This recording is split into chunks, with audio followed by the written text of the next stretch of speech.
말을 물가에 데려갈 수는 있지만 강제로 물을 먹일 수는 없습니다. 안녕하세요. 반갑습니다. 초등교사 해피 이선생입니다. 오늘은 아이가 공부에 흥미를 느끼는 방법이라는 주제로 이야기해 보겠습니다. 아이가 공부에 흥미를 느끼고 열심히 하면 부모님 입장에서는 그것만큼 흐뭇하고 좋은 일이 없습니다. 하지만 실제 현실에서는 아이가 공부에 흥미를 느끼기보다는 매일 스마트폰 게임에 빠져 있고 유튜브 영상만 봅니다. 공부보다는 다른 것에 더 관심을 보이며 공부에는 소홀합니다. 혹시 시간이 지나서 중학생, 고등학생이 되면 그때에는 공부에 흥미를 느끼고 열심히 할까요? 오늘 그에 대해 자세하게 이야기해 보겠습니다. 그러면 지금 바로 시작하겠습니다. 출발! 아이가 공부에 흥미를 느끼게 하는 방법. 크게 5가지를 이야기하겠습니다. 첫째, 스스로 작은 성취감을 느껴야 합니다. 사실 요즘은 공부 외에 재밌고 신나는 것들이 너무 많습니다. 또한 쉽게 접할 수 있습니다. 본인이 가지고 있는 스마트폰을 통해 얼마든지 다양한 게임을 즐길 수 있고 클릭 한 번만 하면 내가 원하는 유튜브 영상도 볼 수 있습니다. 웹툰도 많고 동영상을 촬영하여 편집하는 것도 재미있습니다. 그에 비해 공부는 따분하고 지루합니다. 이런 아이들에게 나도 할 수 있다는 마음을 심어주셔야 합니다. 어떻게요?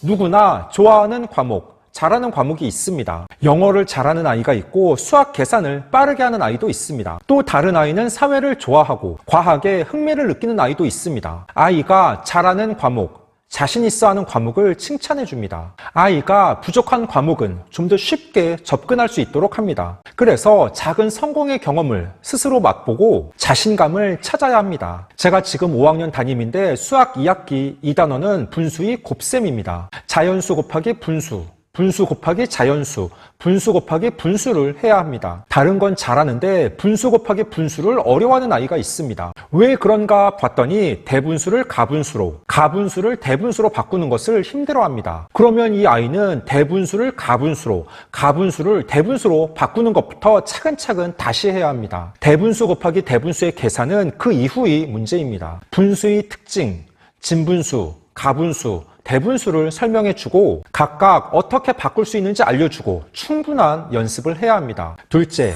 다양한 공부 방법을 적용합니다. 아이들이 집에서 공부할 때 주로 어떻게 합니까? 대부분 본인 방의 책상에 앉아서 교과서 혹은 문제집 등의 책을 봅니다. 요즘 아이들은 공부를 할 때 공책에 써가면서 하지 않고 눈으로만 보는 경우가 많습니다. 한참 눈으로 책의 내용을 따라가다 보면 실증이 나고 지루합니다. 그래도 꾸역꾸역 계속 봅니다. 약속된 시간 또는 정해진 분량을 다 한 후 책을 덮고 신나게 놉니다. 그 아이에게 오늘 공부한 내용이 무엇인지 묻는다면 제대로 대답할 수 있을까요?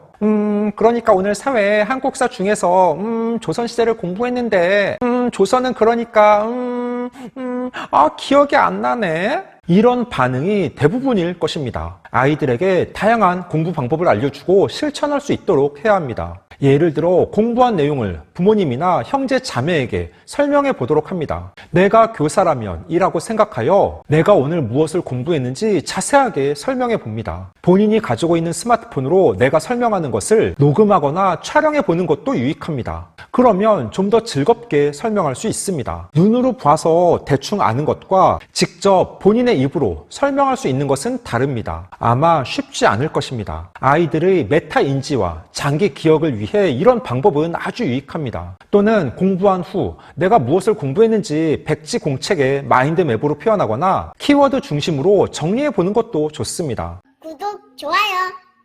아이가 공부에 흥미를 느끼게 하는 방법. 셋째, 본인의 목표, 꿈을 생각하게 합니다. 아이들마다 각자 본인의 꿈이 있습니다. 물론 가끔 꿈이 없다고 말하는 아이들도 있기는 합니다. 그런 아이들에게는 10년 후, 20년 후 나의 모습을 그려보게 합니다. 만약 아이의 꿈이 과학자입니다. 그러면 그 꿈을 이루기 위해 어떻게 생활해야 하는지, 무엇을 공부해야 하는지 자주 대화합니다. 요즘 아이들 중 유튜버를 희망하는 경우도 많습니다. 유튜버를 희망하는 아이들은 무조건 유튜브 영상만 많이 찾아보면 될까요? 아닙니다.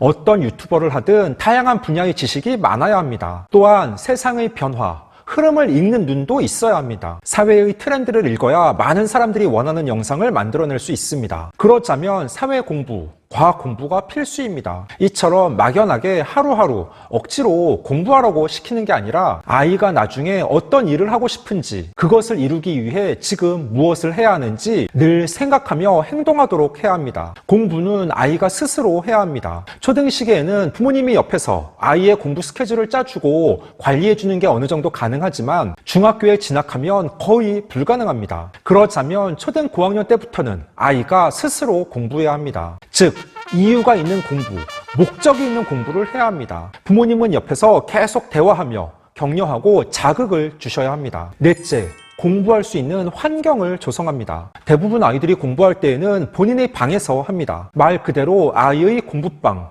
공부하는 공간입니다. 그런데 그 방을 자세히 보면 공부보다는 놀거나 쉬는데 최적화되어 있는 경우가 많습니다. 아이 방에는 국어사전과 영어사전, 한자 옥편, LED 스탠드, 독서대, 시계, 한국 지도와 세계 지도, 청소 도구, 화이트보드가 있어야 합니다. 아이 방에 없어야 하는 물건으로는 전자기기, 만화책, 애완동물, 장난감, 아이돌 굿즈입니다. 그에 대한 자세한 내용은 제가 2021년 12월 말 올린 아이 방에 꼭 있어야 하는 물건 7가지와 2022년 1월 말 올린 아이 방에 없어야 하는 물건 5가지 영상을 참고해서 보시면 좋습니다. 부모님께서 지금 바로 우리 아이의 공부방을 살펴보시기 바랍니다. 과연 공부하는데 최적화되어 있는지, 집중해서 공부할 수 있는 분위기가 갖춰져 있는지 보신 후 필요 없는 물건은 치우고 필요한 물건들은 채워넣어 주셔야 합니다. 5째, 스트레스를 적당히 관리합니다. 아이들이 공부에 흥미를 느끼기 위해서는 앞서 이야기한 4가지 방법을 적용합니다. 하지만 매일 공부할 수는 없습니다. 아이들도 스트레스를 받고 공부하는 게 힘듭니다. 그에 따라 적당한 스트레스 관리는 필수입니다. 즉, 아이가 본인만이 스트레스를 해소하는 방법을 가지고 있어야 합니다. 적당한 취미 생활을 하거나 운동을 통해 스트레스를 푸는 게 바람직하고 일반적입니다. 남자 아이들의 경우 부모님과 함께 운동을 즐깁니다. 배드민턴,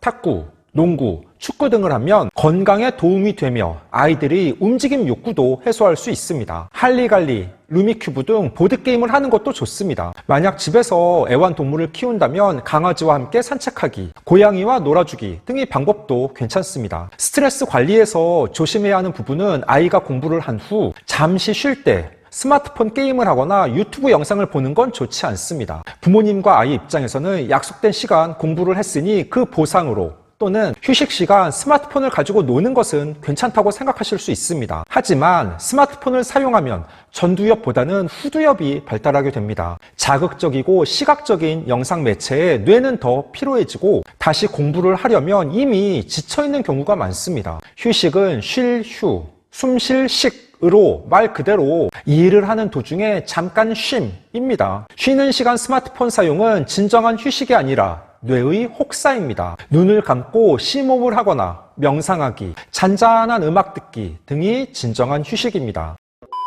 15초 요약!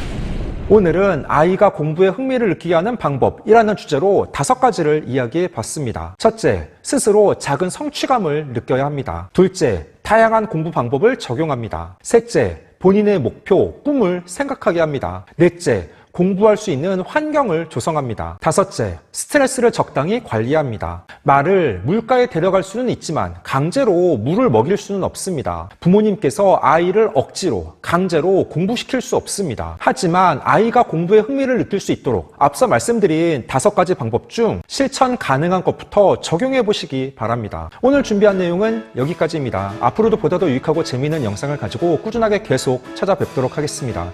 이상 초등교사 해피 이선생이었습니다. 안녕.